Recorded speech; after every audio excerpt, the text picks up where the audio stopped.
पैठण तालुक्यामध्ये विद्यार्थ्यांची पायी वारी निघालेली आहे। या पायी वारीमधून वाहतुकीचे नियम पाळण्याचे संदेश देण्यात येत आहेत। खादगावच्या जिल्हा परिषद शाळेतील विद्यार्थ्यांचा हा उपक्रम 2 चाकी वाहन, 4 चाकी वाहनधारक तसेच पादचारी वर्गाने रस्त्याने प्रवास करताना वेगावर नियंत्रण मिळवण्यात यावं, रस्त्याच्या कडेला असलेले सूचना करणारे फलक याचे पालन करावे असे संदेश या वारीच्या माध्यमातून देण्यात आलेले आहेत।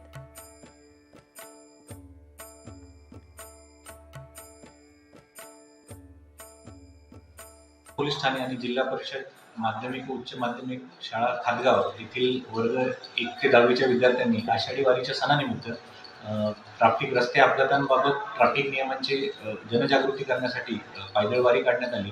यामध्ये विद्यार्थ्यांनी रस्ते अपघातापासून वाचण्यासाठी गावकऱ्यांना ट्रॅफिकचे नियम फॉलो करण्याबाबत जनजागृती करण्यात आली।